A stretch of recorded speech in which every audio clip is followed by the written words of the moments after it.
This is a show that is very close to our hearts here at the museum. We actually opened in 1988 in this build. It was this building, but smaller. And one of the very first shows we did was with Jaime Davidovich. We did a retrospective of the live show. Jaime is here, and we have many other great guests. So Jaime's in the audience. That's your applause cue.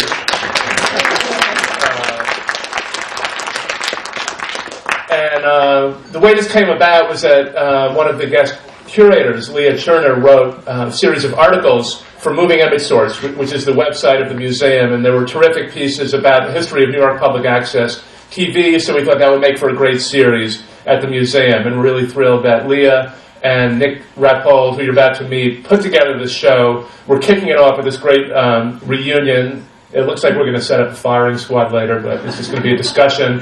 After the screening that you're going to see, we have a great compilation.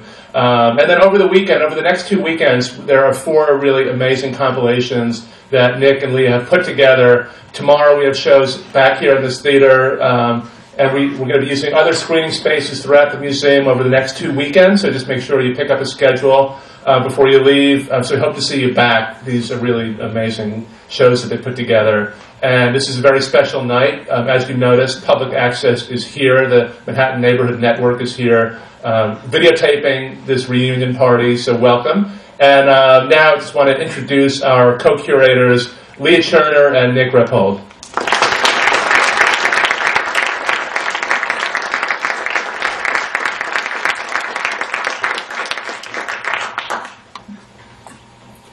Hello.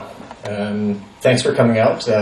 It's great to see so many people coming to learn about the history and great programs put out by Public Access. We don't want to say too much because really the show is the shows that you're going to see and then the people you'll see on stage. And we just want to thank all the producers and show hosts and also especially, of course, Manhattan Neighborhood Network for providing the area for where these things can be broadcast. And you should just also be aware that, of course, this is just a fraction of all the shows, that have been made, are made, and will ever forevermore be made, hopefully, on Public Access. So you can, curate your own show by going home and watching, what's being broadcast even now. So just hope you enjoy the show, and I guess that's all I had to say, Leah. Let's just start the show. All right. We'll just start the show now. The way it's going to be is we'll have about a 45-minute program of clips, and you can that's on the program sheet there you can consult. And then we're going to have a discussion with, I guess it's 11 chairs now, so 11. 9 people. 9. Right, okay. Well, you'll see. It'll be very exciting. And then afterwards, we'll all retire to the cafe area for mingling. So, thank you.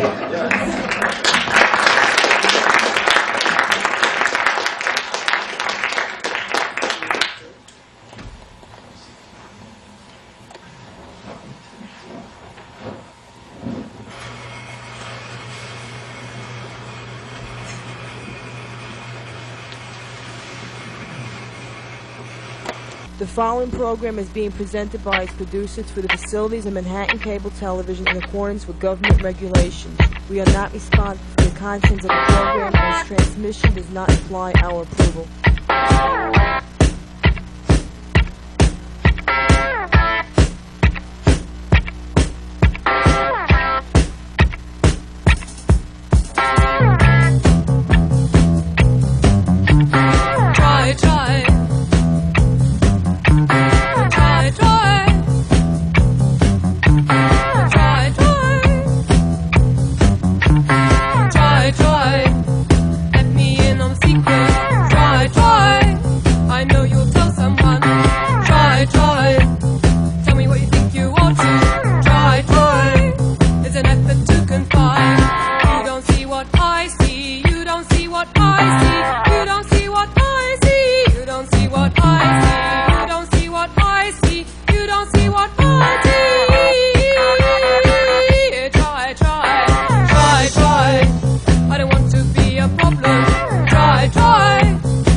You don't want to understand. Try. You want me to agree with you. Try. I tried and we got nowhere. Try. You want to hear echoes. You don't see what I see. You don't see what I see. You don't see what I see. You don't see what I see. You don't see what I see. You don't see what I see. Try. You don't want to understand. Try. You want me to agree with you. Try. I tried and we got nowhere. Try. You want to hear echoes. You don't see what I see. You don't see what I see. You don't see what I see. You don't see what I see. You don't see what I see. You don't see what I see. Try.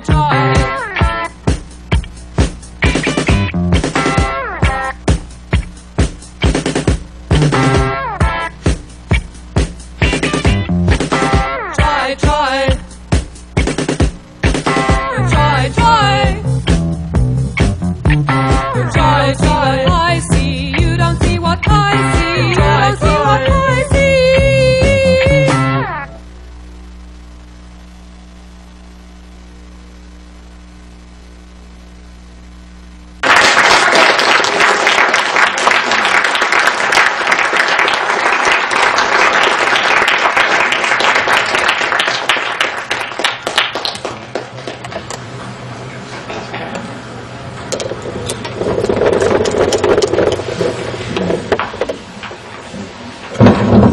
Okay, let's invite all the panelists up to the stage, and great job, Leah and Nick, on that compilation.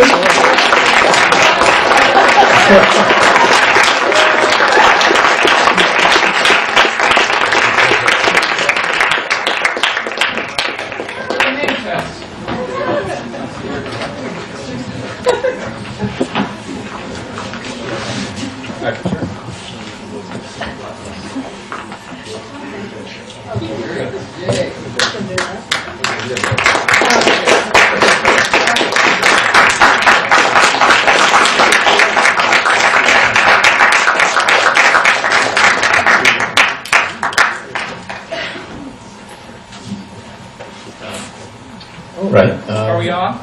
Yep. And we're live now. Okay. So I thought we'd just begin with having everyone introduce themselves one by one. So should we start from this end then? Don't look at me. Yeah.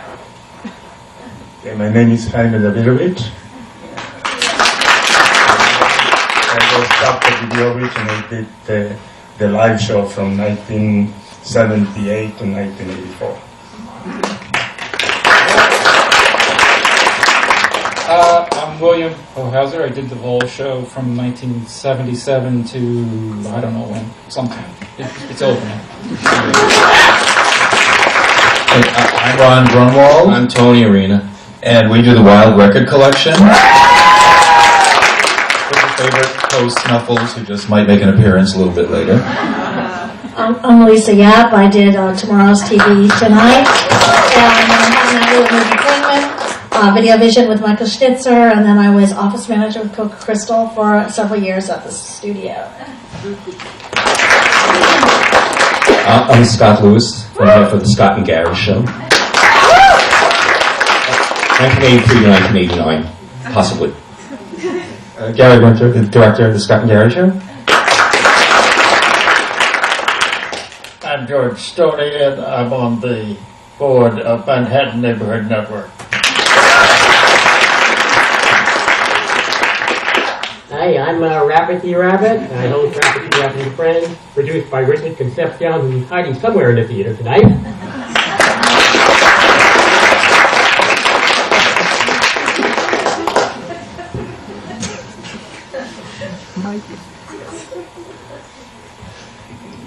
I think, well, we could start talking about the clip within the screening about public access, the news report on public access, and try to get how people felt about that, and what you're interested to hear people's responses to that that news report. I'll be on my show. These are some of the more controversial shows, but you two have the right to be on my side of the screen talking about your life and interests.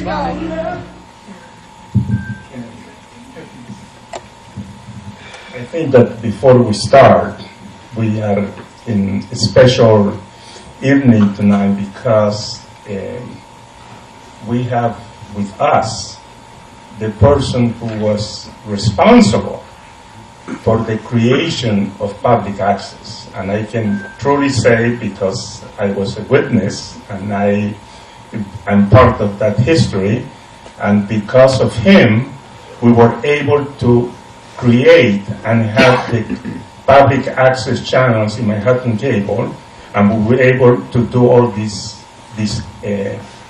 incredible shows. And what I'm saying, we have the privilege to have George Stoney who is the real father of public access in New York City.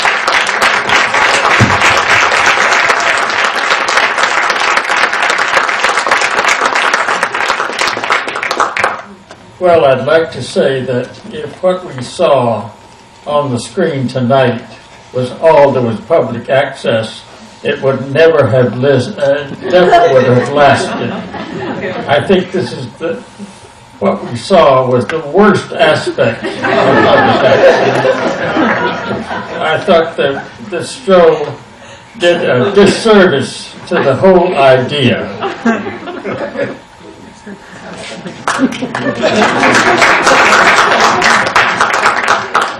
Well, that was pleasant. Well, I guess what we were trying to do by showing the Coca Crystal's report from the mainstream,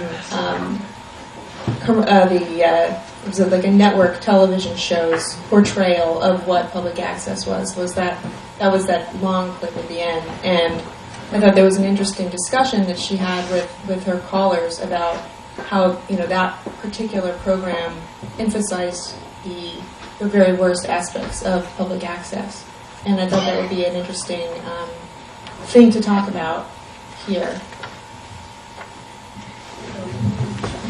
Well, I think one reason they would show that is because it's public access would be threatening to them to show better programming. Because if you have regular network television and you see good programming on public access, really downplays the value of network TV. So to make themselves more important, I imagine they would show the worst of public access. You sort of saw the same thing even with the articles that were publicizing this event tonight. I felt that the Voice article was sort of the same thing. It was like, oh, let me point out somebody getting insulted by a caller as representative of public access. And where George Stoney is talking about, I understand too. Of course, the people who make shows are the people who are driven to do shows. Maybe they're nuts. Thank you. But that's where a lot of things didn't happen. Where George had talked. George would come to the studio, and you were on a few shows, and you would discuss about this. This was back in 1980, I remember. And yes, a lot of things that could happen with public access didn't happen. A lot of people who did shows are doing it because they wanted to do it, and that's part of the freedom of what free television should be. It is sort of sad that other things didn't happen. MNN tries to help in that aspect, but it's really hard to do a TV show, and it's really hard to have people who are doing social issues, maybe you want to call it, to go and actually stop doing what they're doing, which takes a lot of time and effort, and then go and do a TV show, which is completely insane to try and do on any level, which is why my show was as threadbare as I could do it, because I didn't want to spend a lot of time on it. I would say those shows like Midnight Blue and Robin's show did so much, though, for people, the viewer, to want cable. It really drove the audience to cable, because people couldn't believe it. I would have house guests come to my home, and we'd turn on like Channel J in those days, after 10, And they go, you mean you're not paying for this? This is free? And it was an education. You saw all kinds of things that you would never, ever have the opportunity to see. And I think that it was exciting, and it added to the freedom factor of access. On the other hand, the show that I inherited from Nick Yanni with Brian Bradley and Stephen Schaefer, what we put on there live, I think they're not even doing anything similar to it today on broadcast. It was so hard to do what we pulled off. Maybe you could just say a little bit about tomorrow's television tonight, because we didn't show any of that, and just explain what the show was. And sure, Nick Yanni was the TV, and Jim Claddick is here actually, who was responsible for the studio that made all this happen. This is before M&N had all those nice studios. So I know, Jim, you probably could say a lot more on this subject if you want to, if you want to. But, Jim was really the sponsor of the show. Nick worked full-time on it. It was a 90-minute live show on Mondays. We had about 19 people working crew. There were a lot of live roll-ins, a lot of tapes. I had contracts with every record company in America for videos. Everybody you can name, from Steve Allen to Jay Leno to Seinfeld, was on the show. The Coen brothers with clips. They would come back. Becky Siegel would bring her guests. It was really, we had John Wallish playing the piano and Broadway stars singing live, and Nick was a perfectionist. It wasn't about random, it was about perfect. And we did our best every week. We took it really seriously. And when Nick passed on, Brian Bradley, who was the second night critic, and Stephen Schaefer, who was the editor of Us magazine at the time, and myself was just working in the office but had a passion for comedy and rock and roll and counterculture, we inherited the show. We tried to live up to the standards that Nick really set. I hope we did a good job. It was a 90-minute live show. 90-minute live show. With lots and lots of guests. I mean, people are coming in and they're having heart attacks when they, no offense, Jim, see the facilities. They're seeing that bathroom. When we were working on the 9th floor, we had an umbrella thing. When it was raining outside, we had to take an umbrella, put it up, in order to use the bathroom because it'd be raining on us. I think it's very important to point out now that we have to go back to some of the things that George mentioned, which are very, very strong. But I think we are missing the point of what public access was at that particular time, was television by the people. That was a concept that didn't exist before. We have to put ourselves in those early years that the only thing available was broadcast television. So when cable came about, there was a lot of free channel space. And that was the time, that was freedom, and that was the time that anybody could do a show. In any place, when you are experiencing freedom for the first time, you have the good, you have the not so good, and you have the ugly. Because it's all mixed up. It's part of the concept of freedom. When you have a freedom and you have a revolution and you have a major change, you're going to have this kind of disparities in quality, because that's part of the concept. You cannot expect to have a television by the people with the same guidelines as broadcast television, because it doesn't work. And the fact of the matter is that now, 30 or 40 years later, we see the influence of YouTube, the television that is completely amateur, completely out of focus, completely out of frame. They're able to do revolutions and they're able to do changes because the people have access. Doesn't matter the quality, but they have the access. And I think this is what public access is all about. I'd like to add, we hear the word community bandied around, and I find a lot of people interpret community as what they want. And, I remember franchise hearings in the 90s, and people coming out and screaming, "The people demand," and I'm looking at them, "No, you demand it." And what public access gives us is the fact is that there could be a show for, like, tomorrow's television tonight, which was like cabaret theater, which had no television presence at all at that point, theater or cabaret, you couldn't find anything out about it except in the paper. Here, you had people to talk. You could see them talking, you could hear them, whatever. But even down to that, there could be a community. I said, a community of one is valid. That one person who wants to do a show that nobody watches, they might not even watch it. That's valid as much as any other show. That's the greatest show. I would go watch it tonight. But to me, that's just a concept that you can have one person just doing a show. It goes on, and it's for themselves. It's not for anybody. It's not for some higher, loftier purpose. It could be a higher, lofty purpose. Whatever. They might be accurate, and the aliens are about to land. But they should have the freedom, and that's what we didn't have back then. And when I was doing the show, one of the things I was just saying when it got to the point where I can't do skits every week, it's too much, I said, I'm just going to hang out and be myself. I'm a strange person, I admit that. But it's going to be me for a half an hour, whatever comes out of my head, and however the callers and I react to it, and if I think of something before I'm going to do it. And it's just going to be a show with a human. Not a person who puts on makeup, not a person who goes, okay, now the show's on. Hello there, I'm someone else. And acting like that, like a news reporter or even a host of a talk show. That time, television was like this thing, like you're saying, it was like way up there in the air. And here was something that it's a person. It's nothing else. It's people. And I think that's one of the greatest things that you can have. I think TV's always been a homemade art, and we just realized it and made it a little bit more obvious on the level that we all very obvious. Yeah.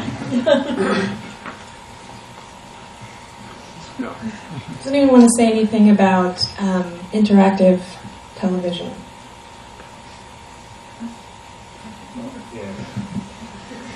Interactive television, I think that public access, I think, was Metro Access, I think, that was the first one to do call-in shows, that people were calling in, expressing their ideas, and having a dialogue. And there were those attempts were done on public access, and then they went into commercial television. But there were a lot of interactive programs. I would say that more in the late 70s, especially with a system that was called at that time the Cube system, that was originated in Columbus, Ohio.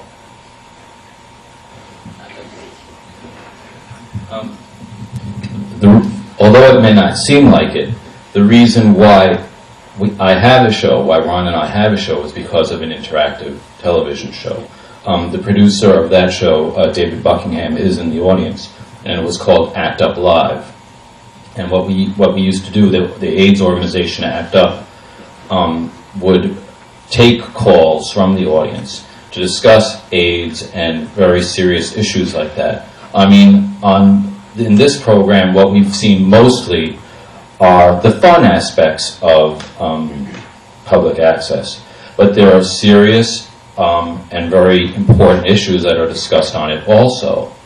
And the reason why record collection started really was because I wanted to rent the time, well, it's not really rent, but book the time in a studio, and that I had been participating in as a member of the Act Up Live program, but I was not the producer. And if you booked time, then that was one fewer show that Act Up Live could have done if I had booked it through David. So I decided to become a producer myself, and I said, how can I do a TV show and be a producer without having to do anything? And so I said, well, I play records all the time by myself anyway. I'll just point the camera at the record while I'm playing it. And I didn't even tell Ron, who's my partner, that I was doing this show, because I had no intention of doing this show. My show is completely on television by accident. And one time it happened to be on, and I said, oh, Ron, look what's on TV. And why don't you tell him how you felt about my show at the time? Well, I was watching it, and I said, hey, I have that record. And the next one came on, and I said, I have that record too. And by the third one, I said, we have all these records. I said, do you do this? And he goes, yes, I do. And I said, why? You know, and he said, I needed to, you know, I wanted to be a producer so I could have the opportunity to book time at the Manhattan Neighborhood Network studios, and I wanted to do the most minimal show possible, and this was it. And I said, oh, well, you know, you should be telling people at least what song they're hearing. You know, they can maybe read the cover of the record, but sometimes you don't know what song it is. And by accident, he had some trouble with the camera one day. We were about to leave on vacation, and half of one of his shows didn't tape at all. And so he said, you know, what am I going to do? What am I going to do? I have to deliver the tapes in the morning. We're leaving in the afternoon. I don't have time to even set up records and tape them right now. We're exhausted. We had a friend staying with us. She was leaving the next morning. And so I said, give me one of the stuffed animals and I'll do a stupid voice. He'll explain that we try and give you the finest in television entertainment going, but there were some mistakes and somebody's going to suffer and be fired because of this. But from now on, we're going to tell you what songs you've heard, etc. And little by little, like this